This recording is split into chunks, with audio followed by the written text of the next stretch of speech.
निर्जला एकादशी महात्म्य। ज्येष्ठ मास के शुक्ल पक्ष की एकादशी। व्यास मुनि के पास जाकर भीमसेन ने पुकार की कि मेरे पूज्य माता कुंती व पूज्य भ्राता युधिष्ठिर तथा अर्जुन, नकुल, सहदेव, द्रौपदी सहित एकादशी का व्रत करते हैं और मुझे भी शिक्षा देते हैं। तू अन्न मत खा, नरक में जाएगा। आप विचारिए मैं क्या करूँगा। 15 दिन के बाद एक एकादशी आ जाती है और हमारे घर झगड़ा उत्पन्न हो जाता है। मेरे उदर में अग्नि का निवास है, उसे अन्न की आहुति न दूं तो चर्बी को चाट जाएगी। शरीर की रक्षा करना मनुष्य का परम धर्म है।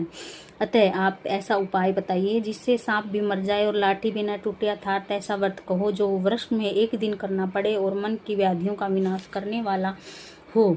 24 एकादशियों का फल उसके करने से मिल जाए और उसे स्वर्ग में संबंधियों के साथ ले जाए।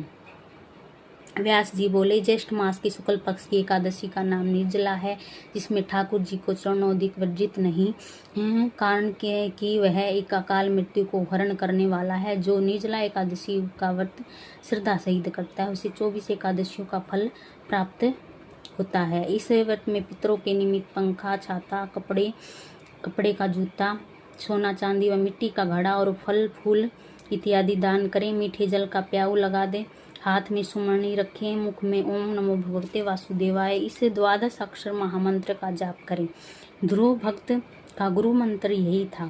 श्रीमद् भागवत पुराण का सार यही है। आप यदि फलाहारी हो तो ध्रुव के प्रथम मास की तपस्या के तुल्य उसके एक एक दिन के फल के समान आपका फल हो जाएगा। यदि आप पवनहारी हैं हो सको तो ध्रुव के 6वें मास की तपस्या के समान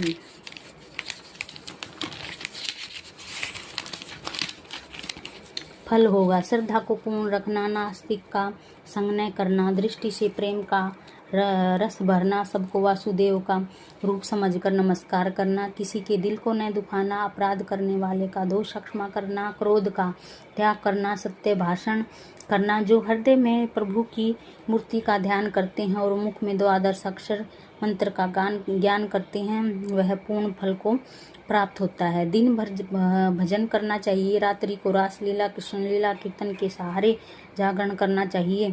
द्वादशी के दिन ब्राह्मणों को दक्षिणा दें और फिर उनको भोजन खिलाकर उनकी परिक्रमा कर लें।